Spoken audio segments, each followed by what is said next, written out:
कोई लड़का अपना माँ का गहना गिरवी रख के, कोई लड़का खेत गिरवी रख के पैसा लगा के पढ़ाई किया था। तकरीबन 14 अग्निवीर हैं जो अभी तक सुसाइड कर चुके हैं। सस्ते और कम रेट के चौकीदार बनाने का प्रयास कर रहे हैं। Chief of the army staff ने अपनी बुक में लिखा कि इसमें हम लोग तीनों लोग शॉक थे जब ये आया था, और मैंने आर्मी में कहा था कि 25%। ये डिसाइड किसने किया? सर पीएम ऑफिस से आया डायरेक्ट विदाउट देयर कंसल्टेंसी। ऐसा कभी नहीं हुआ सर। यहाँ पर जो ये बच्चे हैं इनकी शादियाँ ही तभी होती हैं जब इनकी नौकरी लग जाती है, वरना होती ही नहीं।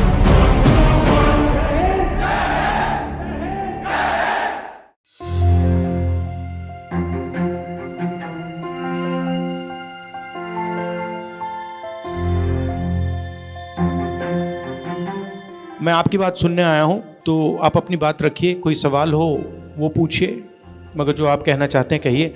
हमारे यहाँ क्या है, क्रेज है आर्मी का, तो मैंने भी यही ट्राई किया, तो मेरा सारा प्रोसेस हो चुका था। आगे जाके इन्होंने अग्निपथ योजना लगाई और सारा कैंसिल कर दिया सर। यहाँ से कोई मेरे को सेंटर से मैसेज भी नहीं आया था कि आपका ज्वाइनिंग वगैरह आपको दी नहीं जाएगी। 4-5 महीने से हम लोग प्रोटेस्ट कर रहे हैं, हर तरह से लगे हुए हैं, फिर भी सरकार सुनने को तैयार नहीं है। और अब ऐसा हाल हो चुका है सर कि जंतर मंतर पे परमिशन के लिए जा रहे हैं तो वहाँ से भगा दिया जा रहा है सर। लोकतंत्र में भी हमें अपनी आवाज़ उठाने के लिए जाने पर वहाँ से भगा दिया जा रहा है सर। आखिर हमारी गलती क्या है सर? हमने फौज का सपना देखा था, हमने मेहनत किया था, इसके लिए 4 साल 5 साल मेहनत किया था सर, फिर भी सरकार हमारी भर्ती नहीं कराई। आज हम लोग दर दर की ठोकरें खा रहे हैं सर। और आप भी प्रोविजनल लिस्ट पे थे? जी सर, बिल्कुल हमारा सारा चीज़ क्लियर था सर। कोई लड़का अपना माँ का गहना गिरवी रख के, कोई लड़का खेत गिरवी रख के, कोई लड़का कहीं से लाकर पैसा लगा के पढ़ाई किया था। और जब भर्ती रद्द हुई सर, उसके बाद में लड़के के ऊपर कर्ज था, वो प्रेशर झेल नहीं पाया, जिसमें 64 से 65 अभ्यर्थी आत्महत्या कर लिए। और जब भी सर हम लोग मीडिया के पास जाते हैं आवाज़ उठाने के लिए, सीधे हाथ जोड़कर खड़ा हो जाता है लोग कि मेरे बस में, मेरे हाथ में नहीं है, मैं नहीं उठा सकता सर। जब ग्राउंड में तैयारी करने जाता था, वहाँ पर 400 से 500 लोग मेरे साथ तैयारी करते थे। जब से ये अग्निवीर योजना आई है तब से वही 10-15 लोग आते हैं सर। हमें सर जो अग्निवीर बन भी गए हैं उनकी कोई शादी नहीं कर रहा है सर। अग्निवीर का दर्जा देता है, अग्निवीर की निगाहों से देखता है, ना कि फौजी की तरह नहीं देखता है सर। और सर अभी हमारे साथ के जो थे वो शहीद हुए, उनको शहीद का दर्जा नहीं दिया गया सर। और सर अगर उन्हें 25% में भी रखेंगे तो सर वो अपने खास लोगों को रखेंगे, और हम पिछड़े गरीब लोगों को क्या होगा सर? हमारी तो कोई पहुंच ही नहीं है। ये इस तरह से 4-4 साल के जो अग्निवीर पैदा कर रहे हैं, ये अपनी फैक्ट्रियों में लगाने के लिए सस्ते और कम रेट के चौकीदार बनाने का प्रयास कर रहे हैं। ये देश के साथ खतरा कर रहे हैं महोदय।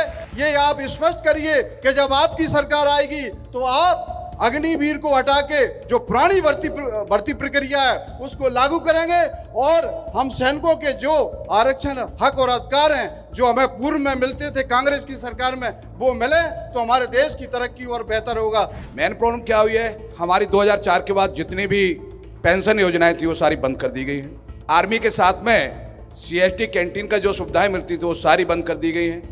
CPOज का हर व्यक्ति त्राहिमाम है, परेशान है। सर एक बहुत बड़ी बात यह है कि ये जो अग्निवीर सेलेक्ट किया गया है, इसमें तीनों चीफ की एग्रीमेंट नहीं थी उस समय, क्योंकि वो आर्मी में सर्व कर रहे थे, तब उन्होंने कुछ नहीं कहा। जैसे ही रिटायर हुए, chief of the army staff ने अपनी बुक में लिखा कि इसमें हम लोग तीनों लोग शॉक थे जब ये आया था, और मैंने आर्मी में कहा था कि 25%। तो ये डिसाइड किसने किया?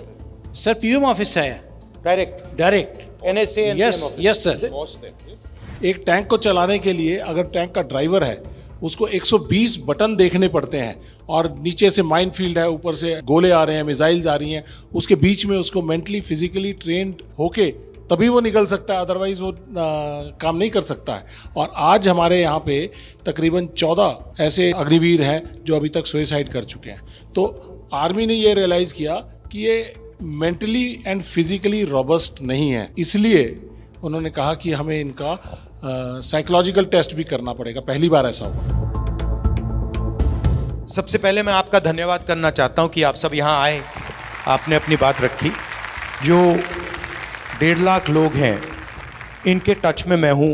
आपके रिप्रेजेंटेटिव्स मेरे पास आए थे, दिल्ली में आए थे, यात्रा में मुझसे मिले, और हमारी कोशिश होगी कि हम आपकी पूरी मदद करें। आपके साथ बिल्कुल गलत किया गया है, अन्याय है और हम आपके साथ मिलकर या तो कॉम्पनसेशन लेने की कोशिश करेंगे या कोई ना कोई रास्ता आपके लिए निकालने की कोशिश करेंगे।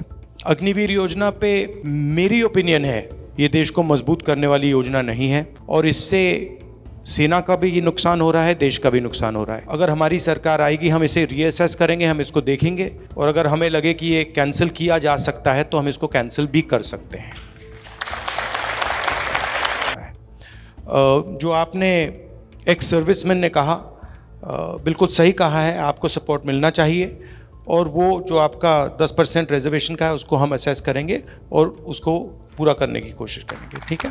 मेरी ओपिनियन है कि जो भी सेना में जाता है उसको सरकार एक गारंटी देती है कि आप देश के लिए अपनी जान देने को तैयार हो तो हमारा काम आपकी प्रोटेक्शन करने का है। ये एक आप इसको कॉन्ट्रैक्ट मान लो, एक रिश्ता मान लो और अग्निवीर स्कीम जो है इस रिश्ते को तोड़ रही है क्योंकि जो लड़ेगा, मान लीजिए 2 लोग लड़ रहे हैं, एक अपने आप को अग्निवीर मानता है, वो जानता है कि भैया मैं शहीद हो गया तो मुझे कुछ नहीं मिलेगा और उसी के साइड में दूसरा लड़ रहा है और उसको पूरा का पूरा सपोर्ट मिल रहा है, पूरा फायदा मिल रहा है, तो जो अग्निवीर है वो पूरा डिमोरलाइज हो जाएगा और वो ठीक से लड़ेगा भी नहीं, डर जाएगा, उसमें जो कॉन्फिडेंस होनी चाहिए नहीं आएगी। मुझे लगता है इस स्कीम को रीअसेस करना चाहिए और देखना चाहिए कि ये स्कीम की ज़रूरत है या नहीं। फिर से मैं आपका धन्यवाद करना चाहता हूं। मैं आपको ये बताना चाहता हूं कि जहां भी मैं आपकी मदद कर सकता हूं, मैं और कांग्रेस पार्टी हम आप सबकी मदद करेंगे और हम आपके साथ खड़े हैं। लोकतंत्र है, अगर आप प्रोटेस्ट करना चाहते हैं तो ये आपका हक है, आपको रोकना नहीं चाहिए। बहुत बहुत धन्यवाद, नमस्कार।